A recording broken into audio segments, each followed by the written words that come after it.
My parents moved here in 2015, March of 2015, but my parents were at first a little reluctant to leave their home.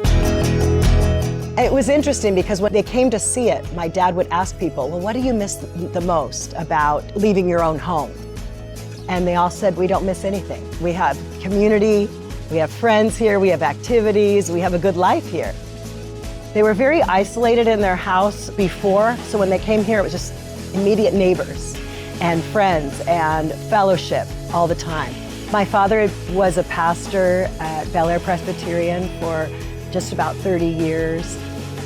One of the things we loved here was that Presbyterian connection, coming here and having so many friends that were in similar situations in the ministry or missions.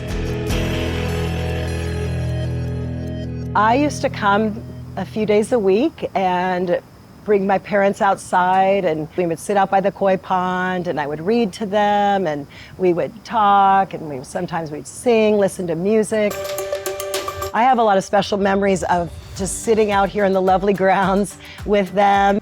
Then a few years into it, they both needed more care, and they knew when they moved here that they would be able to move to different levels of care should the need arise. And they actually did end up living in all of the different levels of care, from the first 4 years in independent living, and then my dad needed to move into assisted living at the Hearth, and then a year later my mom, and he lived briefly in the ranch house and also in Stewart Cottage, where they both had time near the ends of their life. There was just such great care. The people here are so loving, and it just became like family. It was a really special time for them. I'm so glad that the last 10 years of their lives were spent here. One thing my mom really loved was the convocations. On Thursdays, she would always tell me who was going to be the speaker and that she didn't want to miss it. They knew that my dad didn't have much of a memory or much cognitive ability, but they would speak to him like he was just normal, and they just have conversations with him. They just treated him with such care.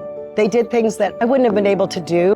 It got really difficult in the end, and he's a big guy, and they'd have to change him and feed him, and everything that they did was with such care and love. Everybody, from housekeeping to the caregivers to the administrative staff, everybody was just so caring and loving. I have 4 siblings. There's 5 of us, and our spouses and all the grandkids, and we were all so grateful. We knew they were always taken care of. The values here at Monte Vista Grove so aligned with our family's values: integrity, excellence, community, spirituality. All of those components we found were here. It's very important that people give to Monte Vista Grove homes, so this kind of quality of care and this community, this kind of life can continue. If you'd like to donate, please go to the Monte Vista Grove website and go to the support page, and you can give there.